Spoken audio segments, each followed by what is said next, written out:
बिस्मिल्लाहिर्रहमानिर्रहीम। शुरू अल्लाह के नाम से जो दिलों के भेद खूब जानता है। अस्सलाम वालेकुम, कैसे हो दोस्तों मेरा नाम है ज़हूर डोगर अज़रबैजान बाकू से। ये जो वीडियो है इसमें मैं आप लोगों को बताऊंगा कि अगर आप अज़रबैजान में 50 किला या 20 हेक्टर ज़मीन लेना चाहते हो तो आपके पास कितनी इन्वेस्ट होनी चाहिए उस पर गंदम लगाने के लिए और लेने के लिए, और साथ ये आप ज़मीन ले कैसे सकते हो, प्रॉपर प्रोसीजर मैं आप लोगों को समझा देता हूँ।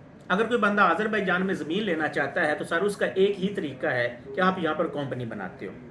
कंपनी बनाकर आप ज़मीन ले लेते हो, यानी कि कंपनी जो होती है वो आपकी ज़मीन की मालिक होती है और आप कंपनी के मालिक होते हो। तो इस तरह जो ज़मीन है वो आपकी होती है। ऑल ओवर द वर्ल्ड, पूरी दुनिया में यही रूल है कि अगर कोई बंदा किसी कंट्री का नेशनल नहीं है तो वहाँ पर अगर वो ज़मीन लेता है तो वो आपकी कंपनी के नाम पे होती है। अगर आप अज़रबैजान में 20 हेक्टर यानी 50 किला ज़मीन लेना चाहते हो तो उसके लिए आपके पास इन्वेस्ट कितनी होनी चाहिए।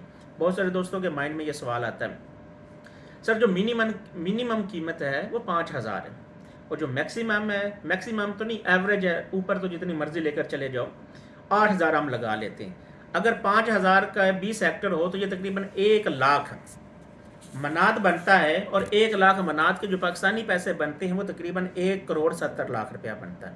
यानी ज़मीन के लिए आपके पास 1,70,00,000 रुपया होना चाहिए। अगर हम ज़मीन वही जो है पर हेक्टर है अच्छे एरिया में लेते हैं जहाँ पर पानी ज़्यादा हो तो वो पे वहाँ पर जो कीमत उसकी बन जाएगी तकरीबन 1,60,000 मनात, और इसका पाकिस्तानी करेंसी में देखा जाए तो 2 करोड़ तकरीबन 72 लाख रुपया बनता है। ये पैसे ज़मीन लेने के लिए होने चाहिए। अब 1 हेक्टर पे जो एवरेज अगर हम गंदम लगाते हैं तो उसको तैयार करने तक का जो खर्चा है वो राउंड अबाउट 1,000 मनात हो, तो 20,000 मनात हमारे पास ऊपर खर्चा करने के लिए भी होना चाहिए। ठीक है। अब अगर आप चाहते हैं कि मैंने TRC लेनी है, अगर TRC नहीं लेना चाहते तो सिंपल कंपनी बनाएं और ज़मीन अपनी कंपनी के नाम पे लें और अपना काश शुरू कर दें। अगर आप चाहते हैं कि मैं उसी कंपनी अपनी TRC भी लूँ और मैं यहाँ फैमिली के साथ शिफ्ट होना चाहता हूँ तो कंपनी बनानी है। कंपनी के अंदर आपने एक दफ़ा $30,000 रखना है। समझ लें कि जो आपने ज़मीन लेने के बाद जो आपके पास पैसे बचते हैं कि आपने ऊपर खर्चा करना होता है वो आप अपनी कंपनी के अकाउंट में रख देते हो। उसमें से $10,000 आप फर्स्ट मंथ में निकाल लेते हो, 10,000 डॉलर जो है नेक्स्ट मंथ निकाल सकते हो, और $10,000 फिर थर्ड मंथ में भी निकाल सकते हो। यानी कि 3 महीनों के अंदर अपना $30,000 आप निकाल सकते हो, वो फिक्स नहीं होता।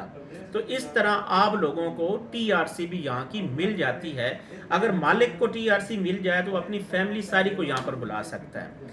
कंपनी का अगर कोई बंदा कहता है कि इतनी मेरे पास इन्वेस्ट नहीं है तो वो 2 बंदे मिलकर भी ये चीज़ें ये सारे खर्चे इकट्ठे कर सकते हैं। यानी कंपनी के लिए शर्त है कि अगर ऑनर की TRC लेनी तो 51% का मालों को, ऊपर 49% जो बचता है वो दूसरे को दे दें। इस तरह 2 बंदे मिल करके भी ये कंपनी ये ज़मीन वगैरह जो है ये ले सकते हैं। ठीक है दोस्तों, दुआओं में याद रखना। अल्लाह हाफिज़।